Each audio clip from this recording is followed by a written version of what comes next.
Welcome to Pursuing the Summit with Scriptural Evangelista Sonja Corbitt on your Catholic Network, the Real Life Radio Network. And now, here's Sonja. Good morning. This is Sonja Corbitt with Pursuing the Summit, and we are in the series titled Soul of the World, in which we're talking about the Old Testament tabernacle as the forerunner of the church, and each of those, the tabernacle and the church, the living tabernacle, as the forerunners of our worship in heaven, and how all of these together we depict on a daily, weekly, yearly, and a jubilee season. We are depicting the worship that is occurring in heaven, and we're remembering also all of the spectacular ways God has provided for his people, sometimes miraculously, often miraculously. So the soul of the world then is simply a metaphor for the Holy Spirit and God himself in the world. He is the soul, the spirit, the animation of everything that is, all of creation and all of time and all of space. He is the soul of all that is. So we talked about the tabernacle in our first broadcast in very general terms. I gave you the layout, the facilities, and the furniture, which we'll look at in detail. But then we moved to the soul of history, and that's what we're talking about. I gave you a nice general overview of the way God keeps time. In that Old Testament, we talked about the number 7 as a perfect divine number, and how it repeats itself through all of history, especially, though, in the liturgical year of the Old Testament. And even in the New Testament, we're going to see today. We're going to talk today about a sacred rest. And I have to admit that when I first began learning about this rest, I actually did not learn it in the context of the tabernacle. I, unfortunately, as a non-Catholic, had just experienced a church split in our denomination. And it was extremely painful. I had seen another one previous to that about 5 years before. And that one had not affected me very much because I was a very, very young Christian. Well, not actually a young Christian, but a young person. I was, I think, in my 20s, early 20s, when it happened. And I didn't know a whole lot about anything. I still don't, but I especially didn't then. And I didn't know the pastor very well. I didn't know the politics of the church very well that I was attending. I didn't know, like I said, much of anything. So when there arose a faction in the church, an insurrection really, against the pastor, because I didn't know him very well, I wasn't that emotionally invested. I just sort of watched it apart from it going on in a way. I don't know any better way to describe that really, but I witnessed it, and in fact I was part of it in a gossipy way. And that's when God really began to correct me. And basically, he just told me to keep my mouth shut. You don't talk about it. You don't get involved in it. We're not going to gossip about it. Keep your nose clean and stay out of it. And I just, yes, Lord. So 5 years later, fast forward, we had a new pastor, and I was so loyal to him. I was very young, but I taught Bible classes. And he eventually got too busy to keep the class that he had, and it was really big. It was 40 to 50 people. Well, big for our church.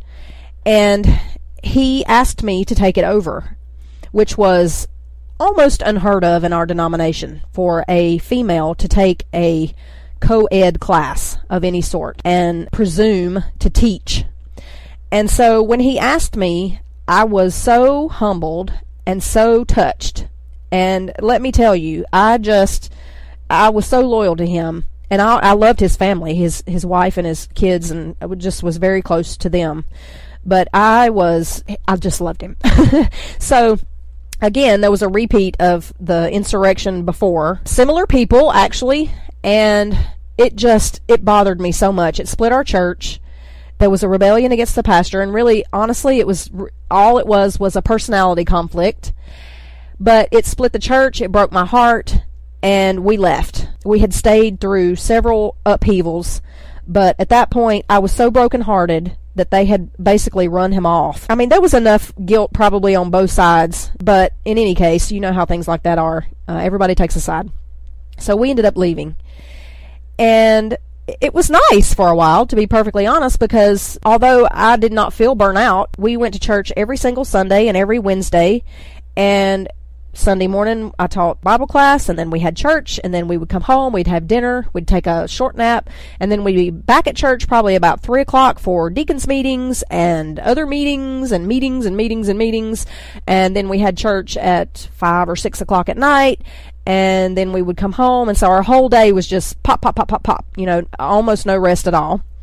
So when we left the church, I had nothing to do. I wasn't teaching any classes. We went to church at a new church. We didn't go Sunday night because it was 45 minutes away. So we would go to church on Sunday morning and come home and spend the whole day at home. And it became it was a restful time, but I got very restless. I felt like I was not using my gifts and that I was somehow being disobedient to God because of that. And I began to be very restless with Him in prayer.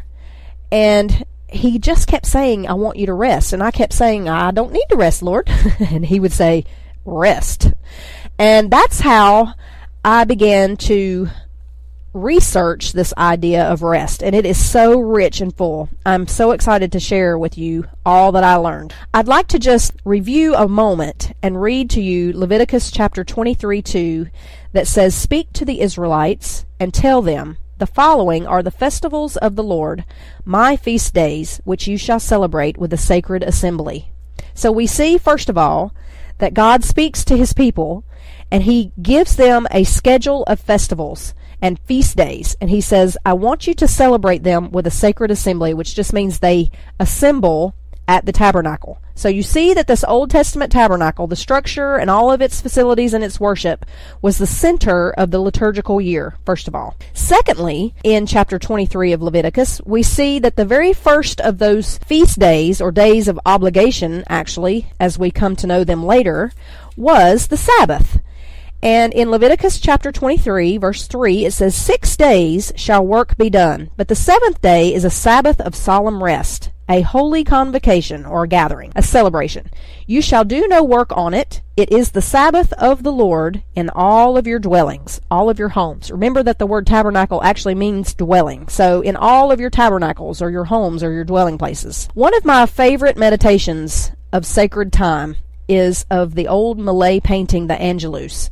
I mean, I look at that painting and you see the little church spire way back in the distance, and I can almost hear the bells ringing down the lane telling us that we should all stop and take a short little rest, a little cleansing breath, and to pray on those 6s and 12s of every day.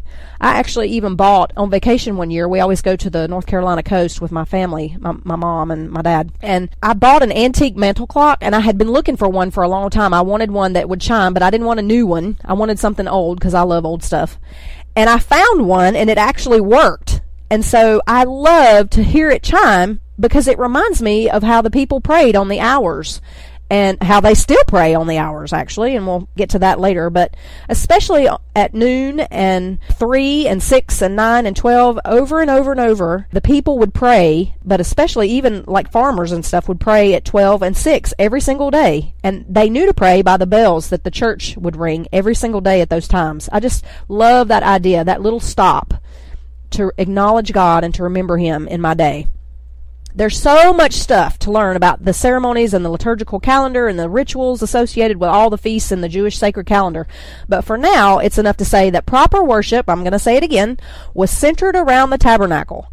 And it was in a set liturgical schedule of hours, days, weeks, months, and years.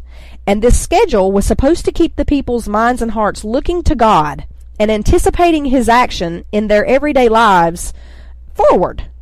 And as we saw at our last broadcast, there were lots of sacred times in the Old Testament liturgical year. I can barely say that word. But the major festivals were Sabbath, Passover, unleavened bread, first fruits, weeks, trumpets, Day of Atonement, and booths. And they're fascinating. All of those Old Testament feasts are fascinating. But we're going to keep it kind of simple, and we're going to look at 3 of them in detail. And the very first one is the Sabbath. In the Old Testament, it was called Sabbath. Now, I want to turn to Hebrews chapter 3, which is where God actually began to speak to me about rest. And in verse 7, it says, Therefore, as the Holy Spirit says, Today, if you will hear His voice, do not harden your hearts as in the rebellion. I don't know about you, but how many times do you hear this verse in the liturgy of the church? It comes up all the time. If today you will hear his voice, harden not your hearts. That psalm, it's actually from the Psalms. I'm quoting out of Hebrews, but Hebrews is actually quoting a psalm, and we'll look at that in a moment. But I know that that's probably familiar to you, and I just wanted to point it out. So do not harden your hearts as in the rebellion, in the day of trial in the wilderness, where your fathers tested me, tried me, and saw my works 40 years. Therefore I was angry with that generation, and said, they always go astray in their heart, and they have not known my ways. So I swore in my wrath, they shall not enter my rest. Beware, brethren, lest there be in any of you an evil heart of unbelief in departing from the living God. But exhort one another daily while it is called today, lest any of you be hardened through the deceitfulness of sin. For we have become partakers of Christ, if we hold the beginning of our confidence steadfast to the end, while it is said, Today, if you will hear his voice, do not harden your hearts as in the rebellion. For who, having heard, rebelled? Indeed, was it not all who came out of Egypt led by Moses? Now with whom was he angry 40 years? Was it not with those who sinned, whose corpses fell in the wilderness? And to whom did he swear that they would not enter his rest, but to those who did not obey? So we see that they could not enter in because of unbelief. I'm going to stop right there, and we're going to take a little break. But for now, it's important to see, this is where God began to speak to me about rest. And he said, they always go astray in their hearts, and they have not known my ways. And that just broke my heart. We'll be back. This is Sonja Corbitt on the Real Life Radio Network. You're listening to Pursuing the Summit with Scriptural Evangelista Sonja Corbitt on Real Life Radio.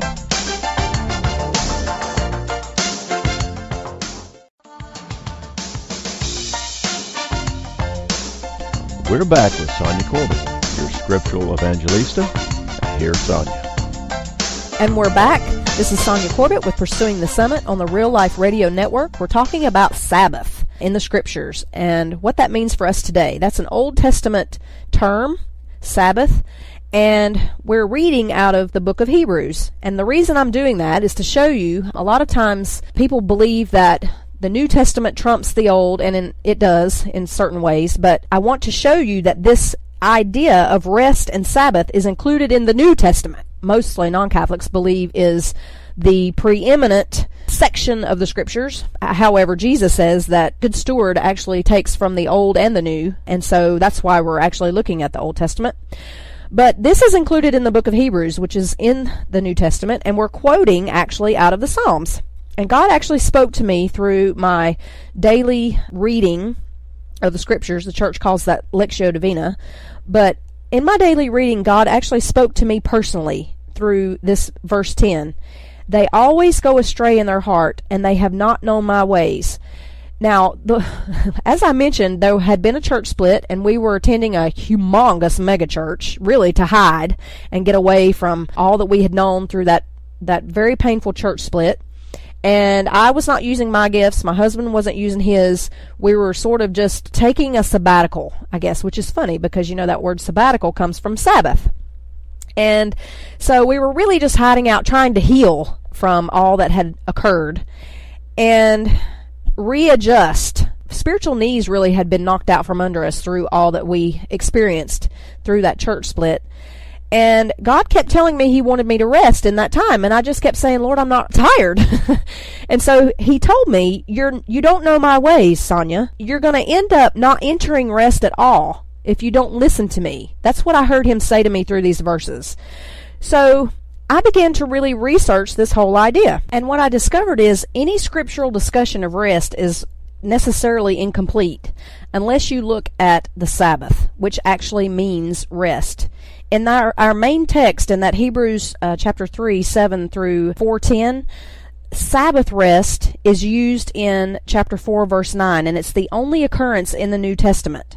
And it's speaking of the promise of rest. In chapter 4 it says, therefore, since a promise remains of entering his rest. Now he's speaking to us. Remember that previously this was a quote from the Old Testament, but here he's speaking directly to us. Let us fear lest any of us seem to have come short of it. For indeed the gospel was preached to us as well as them, but the word which they heard did not profit them, not being mixed with faith in those who heard it.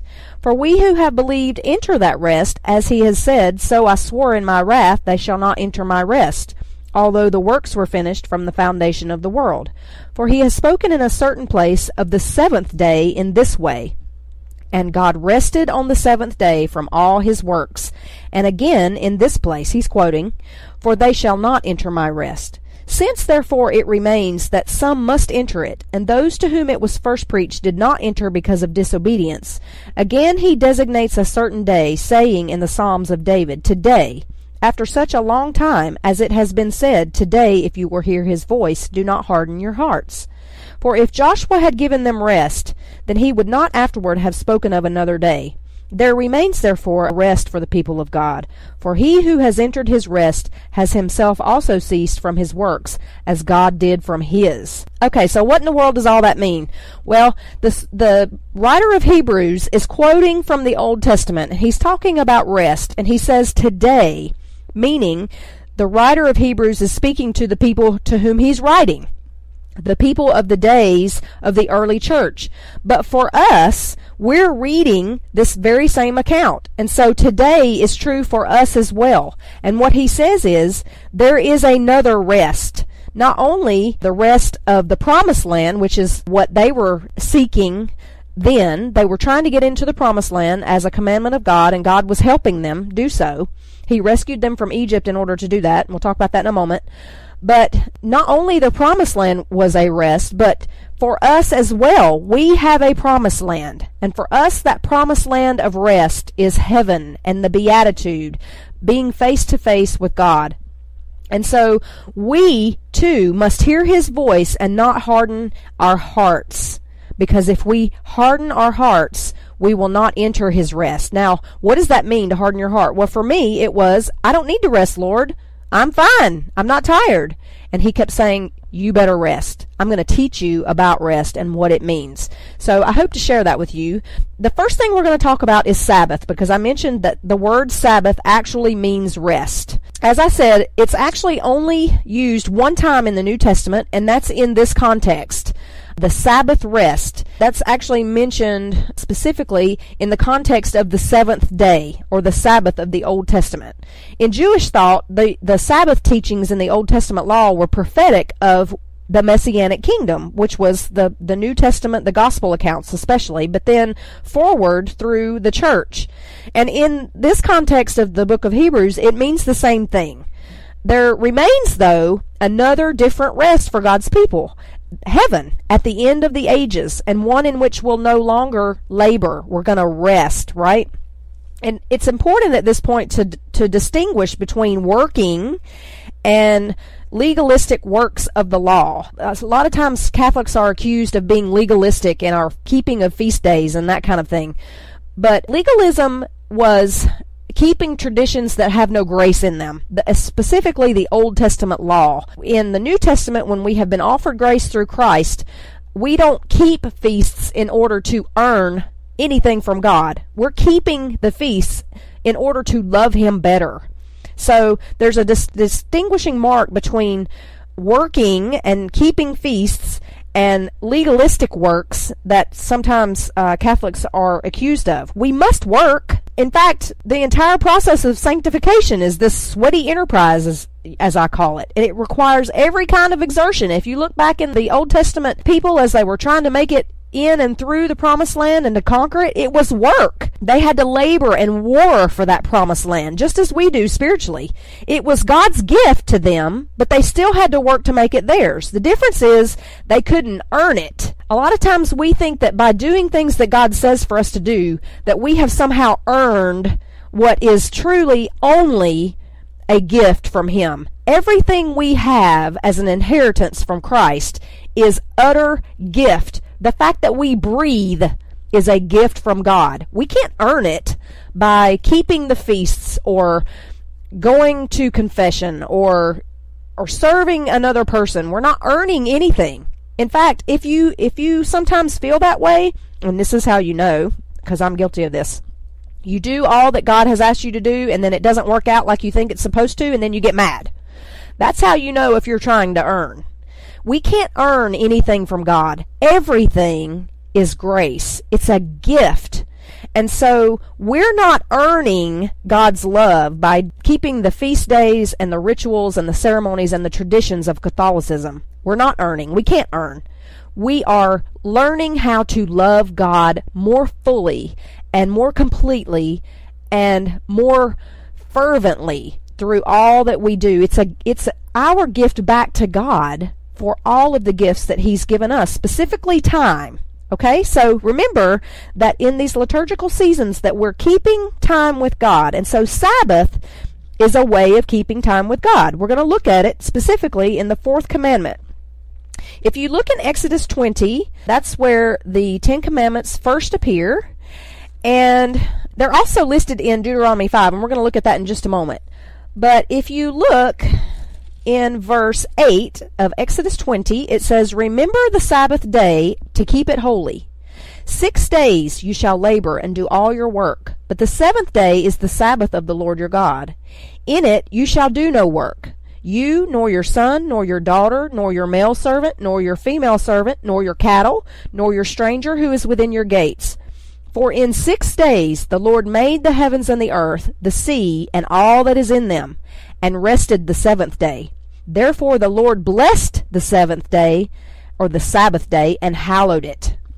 Now remember that the number 7 is a number of completeness and divinity even. So He blessed that day, the Sabbath, and He hallowed it, that seventh day.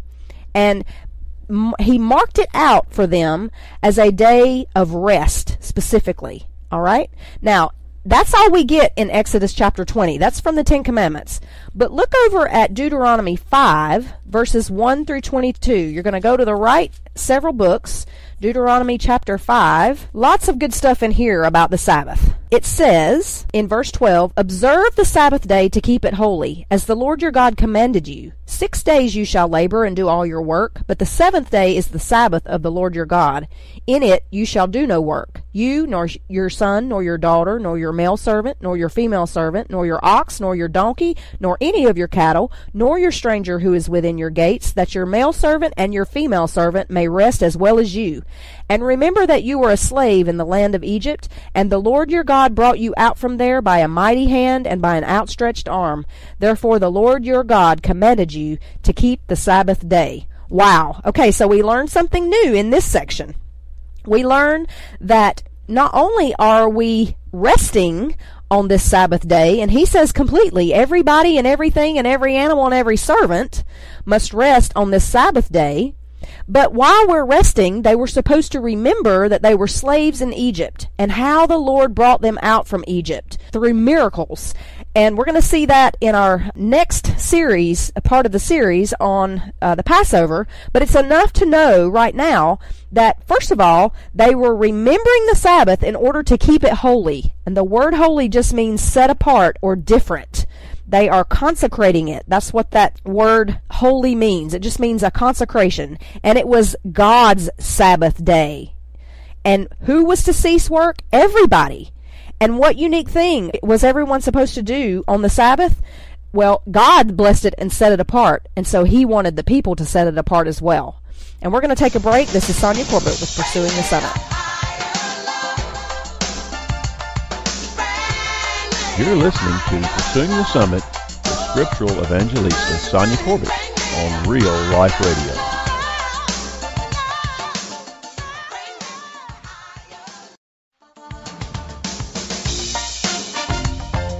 We're back with Sonja Corbitt, your Scriptural Evangelista, and here's Sonja. And we're back. This is Sonja Corbitt with Pursuing the Summit on the Real Life Radio Network. We're talking about Sabbath and the Sabbath rest.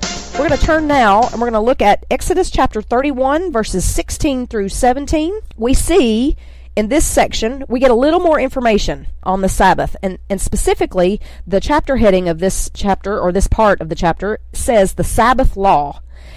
It says in verse 12, "And the Lord spoke to Moses, saying, Speak also to the children of Israel, saying, Surely my Sabbaths you shall keep, for it is a sign between me and you throughout your generations, that you may know that I am the Lord who sanctifies you. You shall keep the Sabbath, therefore, for it is holy. to you. Everyone who profanes it shall surely be put to death. For whoever does any work on it, that person shall be cut off from among his people. Work shall be done for 6 days, but the 7th is the Sabbath rest, holy to the Lord. Whoever does any work on the Sabbath day, he shall surely be put to death. Therefore the children of Israel shall keep the Sabbath to observe the Sabbath throughout their generations as a perpetual covenant. It is a sign between me and the children of Israel forever. For in 6 days the Lord made the heavens and the earth, and on the 7th day he rested and was refreshed. So we see again more information. Not only are we supposed to rest on the Sabbath, or they are to rest on the Sabbath. If they don't rest on the Sabbath, it is death to them in some way. They are to rest on the 7th day after working 6 days. They are supposed to observe it as a sign and a perpetual sign. Now, does the word perpetual, we see the word perpetual and forever. A sign forever, a perpetual covenant. All right, remember this 7 word as a covenant word. So they're supposed to do it forever. So does forever mean until Jesus comes or until the New Testament? No, it means forever. All right, and I'm going to get to that in just a moment. But it's important to see that that is a perpetual covenant. They were supposed to remember specifically their liberation from slavery in Egypt. They are remembering God's miraculous provision and salvation. And that is part of what they're supposed to be doing during this Sabbath. So they work for 6 days, and then on the 7th day they rest and they worship. So the word rested in this verse 17, when it says that the Lord made the heavens and the earth in 6 days, and on the 7th he rested and was refreshed, it means to catch one's breath.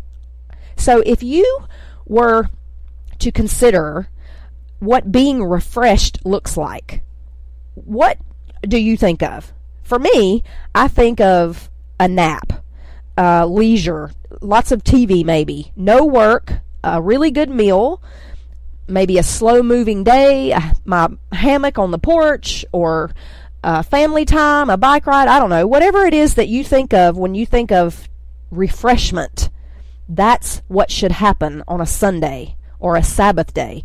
And that's why they were not to work.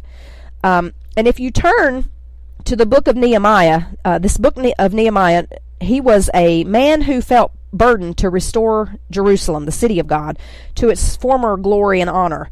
It had been sacked, and for him that meant rebuilding the city, and especially the temple, which was the later tabernacle, and then the wall around the temple.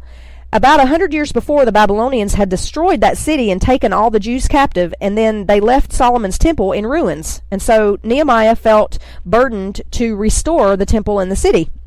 And he says in in 2 Chronicles 36, verses 15 through 21, he says that the reason for their captivity, in verse 18, was because they profaned the Sabbath by working and by buying and selling, and because they did not have the love of the Sabbath and a thanksgiving for the Sabbath. In fact, I'm going to actually turn over there because it's kind of funny. 2 Chronicles 36, and the Lord God of their fathers sent warnings to them by his messengers, rising up early and sending them, because he had compassion on the people and on his dwelling place, or the temple. But they mocked the messengers of God, despised his words, and scoffed at the prophets, until the wrath of the Lord arose against his people, until there was no remedy. Therefore he brought against them the king of the Chaldeans, who killed their young men with the sword in the house of their sanctuary, and had no compassion on the young man, or the virgin, or the aged, or the weak. He gave them all into his hand, and all the articles from the house of God, great and small, the treasures of the house of the Lord, and the treasures of the king, and all the leaders, all of these he took to Babylon. Then they burned the house of God, or the temple. They broke down the wall of Jerusalem, burned all its palaces with fire, and destroyed all its precious possessions. And those who escaped from the sword he carried away to Babylon, where they became servants to him and his sons, until the rule of the king of Persia, to fulfill the word of the Lord by the mouth of Jeremiah. Until the land had enjoyed her Sabbaths, as long as she lay desolate, she kept Sabbath to fulfill 70 years. Wow. So we see that the people were not keeping Sabbath, and God allowed them to be taken over by their enemies. In the book of Nehemiah chapter 13, he says, In those days I saw people in Judah treading the winepresses on the Sabbath, and bringing in sheaves, and loading donkeys with wine and grapes and figs, and all kinds of burdens which they brought into Jerusalem on the Sabbath day. And I warned them about the day on which they were selling provisions. Men of Tyre dwelt there also, who brought in fish and all kinds of goods, and sold them on the Sabbath to the children of Judah and in Jerusalem. Then I contended with the nobles of Judah, and said, What evil thing is this that you do, by which you profane the Sabbath day? Did not your fathers do this, and did not our God bring all this disaster on us and on our city? Yet you bring added wrath on Israel by profaning the Sabbath. So it was at the gates of Jerusalem, as it began to be dark before the Sabbath, that I commanded the gates be shut, and charged that they must not be opened until after the Sabbath. Then I posted some of my servants at the gates, so that no burdens would be brought in on the Sabbath day.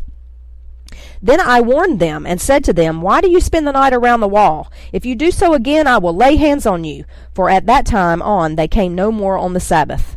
All right, so Nehemiah is wanting to restore the temple and the wall around Jerusalem, and he says that most of what happened in this captivity and this conquering by the Babylonians was because the people did not keep the Sabbath. Nehemiah, who wants to restore the temple and the wall around Jerusalem after the Babylonians destroyed the city and took the Jews captive. And he says that the reason for the captivity in Babylon was because the people of Israel profaned the Sabbath. It just means to make ordinary. They made it ordinary by working and by buying and selling. And because they didn't keep it and love the Sabbath for the reasons that God commanded it. And in order to prevent further profaning of this Sabbath, he shuts and locks the gates, and then he threatens to beat the crap out of anybody who tries to come in on the Sabbath. So Nehemiah is very serious, and he basically says to them that they got in trouble. And remember that in the Ten Commandments, in both accounts, in both Exodus and Deuteronomy, and then also in the stipulations of the feast day of the Sabbath, we learn that God said that anyone who profaned the Sabbath would be put to death. And so I'd like for you to begin considering that possibly as a spiritual kind of death, because that's what happened when the Babylonians came and took over the temple. They destroyed the place of worship for the people. And in a sense, it was both a political and a spiritual kind of death for them. Okay?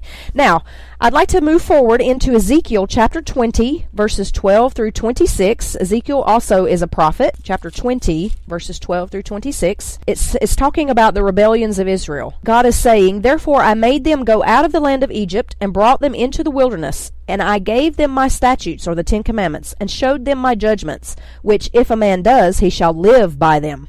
Moreover, I gave them my Sabbaths, to be a sign between them and me, that they might know that I am the Lord who sanctifies them. Yet the house of Israel rebelled against me in the wilderness, and they did not walk in my statutes. They despised my judgments, which, if a man does, he shall live by them. And they greatly defiled my Sabbaths. Then I said I would pour out my fury on them in the wilderness to consume them. But I acted for my name's sake, that it should not be profaned before the Gentiles, in whose sight I had brought them out. He says, I gave them the land flowing with milk and honey, the glory of all lands. But they despised my judgments, and did not walk in my statutes, but profaned my Sabbaths, and their hearts went after their idols. Nevertheless, my eye spared them from destruction. Then he says, I am the Lord your God. Walk in my statutes, keep my judgments, and do them. Hallow my Sabbaths, and they will be a sign between me and you, that you may know that I am the Lord your God. Now, what my point is through this is that over and over and over, God says that if they keep the Sabbath, they will live by it. The point is that something about this Sabbath keeping keeps in mind both the fact that it's a covenant, that God gives himself to them and they give themselves to him by keeping the Sabbath, that it is a matter of life and death somehow. If they keep the Sabbath and they hallow it or keep it holy and revere it, that in some way it is life to them, and to not keep it is somehow death to them. Lots of ideas sort of there. And he says Sabbaths, as in plural, and that comes, just to review, from the seasons, the Moedim. They had a 7th day, a 7th week, a 7th month, and a 7th year, and then a 50th year, 7 sevens, right? And see how it repeats over and over in this number 7. It's that covenant number again. We see that God says he gives this Sabbath as a sign. Now, is this important for us? Yes. Let's go to Mark chapter 2, verses 22 through 28. We see that Jesus contributed to our understanding of the Sabbath. He says that the Sabbath was given for man, not man for the Sabbath, which means God didn't give it to us as an obligation just to hear himself speak. He gave it to us because it's a sign. It is a goodness for us. We need the rest, is the point. Jesus does not cancel the Sabbath. It's a blessing, not a burden. And so we are still obeying it, only we no longer keep Sabbath, which was on Saturday. Saturday was the seventh day. We keep the Sabbath, it's now Sunday, or the day of the sun. We do it on Sunday because Sunday is the day that Jesus rose from the tomb. Jesus talks about need taking precedence over the Sabbath rule. And what that means is, look for instance at your pastor. If you do any sort of ministry, you understand that giving completely of yourself in ministry is exhausting. It is, in fact, Jesus himself said when the woman with the flow of blood reached out and touched him that he felt virtue go out of him. And that's what it's like. When you give yourself completely to other people, to Jesus in other people, it is exhausting. Now, I want to talk about that in detail, but right now we're going to take a break, and I hope to see you back. This is Sonja Corbitt, Pursuing the Summit. We'll be back with more Pursuing the Summit with Sonja Corbitt on the Real Life Network.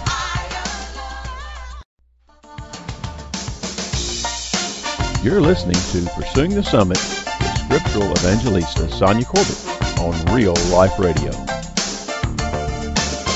And we're back with Pursuing the Summit. This is Sonja Corbitt on the Real Life Radio Network. We've been talking about the roots of the Catholic Church and Catholic practice in the Jewish tabernacle. And specifically today we've been talking about the liturgical calendar, the kernel of which, the Catechism tells us, is our Sunday. So, as I was saying, God understands that even just our regular work through our vocation and then our employment, whatever it is that we do on a weekly basis, if we're doing it as unto God, we are tired. We need the rest. God gave us the Sabbath as a sign of the covenant of creation, that he prepared a home for us, and then he filled it with beautiful things, and then he rescued us when we fell into slavery for us to sin. He rescued us from our sin place. For them it was Egypt. For us it is our past, usually the sins that have enslaved us. He has rescued us from our sin through Christ. And so we keep Sunday, but on Sabbath, or on our Sunday, we worship and we rest. The two are intertwined and completely inseparable, actually, so that part of rest is worship and part of worship is rest. So Sunday for us, our day's, quote, of obligation, as the church calls it, it is both rest and worship. And remember that this Sabbath sign was supposed to be observed forever. And so we bring it forward in Christ into the church. And so we rest on Sunday. Sunday was made for us, not us for Sunday. We don't keep Sabbath anymore. If you look in Revelation 1:10, St. John says that he was in the Spirit on the Lord's Day. That was a euphemism for Sunday, the day of worship, or the new Sabbath. We keep the Lord's Day, as the apostles called it, on Sunday, because that's the day Jesus completed his work on the cross. His work. He completed his work on the cross and all of his 33 years of ministry on the cross, and then he rose from the dead on that 8th day, Sunday. That day is a forward-looking memorial to the promised land of rest of heaven in the bosom of the Lord. In fact, the Catechism tells us that we study and observe Sunday because Sunday is the foundation and kernel of the whole liturgical year. Sunday fulfills the spiritual truth of the Jewish Sabbath and announces man's eternal rest in God. The Sabbath, which represented the completion of the first creation, has been replaced by Sunday, which recalls the new creation inaugurated by the resurrection of Christ. So Sunday replaces the Old Testament Sabbath by fulfilling that rhythm and spirit of God's command to worship and rest every single week. It's similar to Sabbath, but not the same. It's on a different day, and we actually we are commemorating God's rescue for us from the slavery of sin through Christ's sacrifice. Our perpetual weekly observance includes rest and worship and remembrance of God's saving actions on our behalf in Christ. Instead of that first Passover where he rescued them from Egypt, we're remembering God's rescue from sin for us through Christ. Every week, our daily work continues God's work in history and creation. And so, like him, we rest. Sunday and work are not opposites. They complement one another. Sunday then is the crown of our work week. Isn't that cool? Have you ever thought about Sunday that way? So Sunday reflects the Sabbath feast back in the Old Testament, a day of obligation that includes worship and rest, so that part of worship is rest and part of rest is worship. Have you ever thought of those two things as so completely interrelated? I hope it changes your perception of worship some, and Sunday even, because Sunday is meant to be a day of rest. I hope you begin to reorient maybe your week along that line. God uses the workplaces of our daily lives as a primary tool for our spiritual formation. We talked about that before. And Sunday helps reorient us to what God is doing rather than what we've been doing all week. It's an interruption of the work week. In fact, it's a deliberate act of interference. It's a decree of no work. Isn't that awesome? So we can notice and listen to and assimilate the work of God and orient what we're doing in our work to what He's doing on the earth. Wow. I mean, it's so loaded. This idea of Sunday, we go to church, if we even go every week. We go a lot of times like it's a drudgery, and it's just not. It's a gift. So we recall Jesus' work on the cross every single Sunday, and we participate in that supreme work by receiving the Eucharist and by offering our own duties and labors of the whole week in communion with what He has done. If we have to work on Sunday, like our pastors do, Sunday worship remains an obligation. We still have to do it. So we can and we should always set aside another day every week for rest. My pastor rests on Wednesday. So to summarize then, the Old Testament Sabbath feast was the basis of the Old Testament liturgical year. We say the Catechism calls it the foundation and kernel of the liturgical year. For them, it established a day every single week. It was a day of obligation, and it included rest, worship, and remembrance. In Jewish thought, Sabbath teachings of the Old Testament law were prophetic, remember, of the Messianic kingdom, which is what we live in now. So Sabbath foreshadowed our own Sunday. And our Sunday points us toward, as well, that final Messianic promised land of rest, which is beatitude and heaven with God, where we'll no longer work. And so that's why the book of Hebrews says that today, if you will hear His voice, harden not your hearts. God is very interested in our rest worship gathering. And He is so interested that He emphasizes it over and over and over in the scriptures. I'm going to give you several, but so many talk about the gifts of the Sabbath. Isaiah 56:2 says that Sabbath keepers are blessed. Isaiah 56:4 says that there will be an eternal reward. Isaiah 58:13 says that we will experience plenty and greatness in Sabbath keeping. Ezekiel, we read this a minute ago, chapter 20, verses 12 through 26, talk over and over and over about how the Sabbath gives us life. In Isaiah 30, I want to turn there because this is a great one. In Isaiah 30, verse 15, he says something absolutely beautiful about the Sabbath. And if you don't get anything else, I hope that you'll get this. Verse 15 says, "For thus says the Lord God, the Holy One of Israel, in returning and rest you shall be saved. In quietness and confidence shall be your strength." So I hope that you will consider that Sabbath is a sign and memorial of creativity and power of creation that is able to make everything good. Redemption is the new creation. Redemption is the new promised land, the eventual last Sabbath rest. It's the end of the eternal creative word working to restore all things to Himself. We are remembering the Old Testament Sabbath, and we are looking forward to the last Sabbath rest, which is our heavenly rest. Sunday, the Catechism says, is the celebration of the Lord's Day, and His Eucharist is at the heart of the Church's life. Sunday is the day on which the Paschal Mystery is celebrated in light of apostolic tradition and is to be observed as the foremost holy day of obligation in the universal Church. Remember that I felt like I had been put on the shelf when God began to first teach me this principle, and I resisted it. I felt so much to do. But God kept me still and quiet until I really began to practice this discipline for myself and my family. And it took me a couple of months to kind of figure out the rhythm of it. But boy, when I did, I felt like a piglet in a mud puddle. And even now, I schedule my time and my travel so that I do nothing on Sundays but teach religion classes and go to Mass. I do laundry on Saturday or it waits until Monday. I take naps. I watch movies. I do this every week. Nobody does dishes. Everybody plays and rests. We use it as family time. I give my kids even a free hour of video game time just to make it a celebration for them too. I hope that you'll consider, for the good of your soul and your sanity and your family, to begin guarding your Sundays. What can you do ahead of time during the week to free your Sundays for church and family?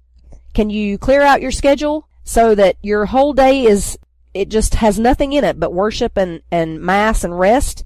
Can you throw your Sunday dinner in the crock pot? Maybe on Saturday night. Can you do your grocery shopping and your errands on other days? Can you golf or shop on another day of the week? Can you give chores to your children or your spouse or someone else to keep them from piling up in your head and in your house?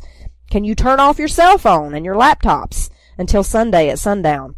Can you unplug the phone? And when I was in formal church ministry as the director of religious education, I would unplug my phone on a Sunday, because inevitably I would get several calls that had to do with work, and I just learned that I need to discipline myself and guard my Sunday. You too should think about guarding your Sunday so that it is a blessing, so that it is a memorial as it was intended to be, so that it becomes a covenant between you and God, in which God has already given himself to you in Christ. He nourishes you. He has saved you from your sin. He has saved us from hell. He has saved us from our habits that destroy us. Since he has done this, and he has given himself so completely to us, can we not give ourselves completely to him one day a week? I think we can. Lord, I sense that you're calling us to a more restful, more reverent Sunday. In all honesty, I am probably experiencing very little mental, emotional, and spiritual rest because I'm not resting very much on Sunday. So one way that I can commit to making my Sunday more of a rest day is, and I hope you fill in that blank. We're going to talk about Passover and Easter in our next time together, but until then, I hope, dear one, that you will consider setting aside Sunday very carefully. It is a gift to you. It's not a duty. It's a gift. Do what you love to do, but make sure that it's restful. And try not to go out and shop and do other things. Because remember, even the cattle and the servants were supposed to rest on Sunday. Now, I'm not saying make this a legalistic rule in which you just do it because it's a drudgery. I want you to consider it as a gift. I hope you'll do that. And I promise you it'll change your life. Because when God began to teach me this, I'm telling you, wherever I am on a Sunday at 2 o'clock, my body knows it's time to take a nap. And it has really changed how restful and de-stressed I am, even in the midst of a busy, busy, busy life. So I pray that for you, dear one. And if you're enjoying this series, I hope you'll look me up on Facebook or find me at my website at pursuingthesummit.com. And until next time, this is Sonja Corbitt with Pursuing the Summit on the Real Life Radio Network. Thank you for listening to Pursuing the Summit with Scriptural Evangelista Sonja Corbitt on the Real Life Network.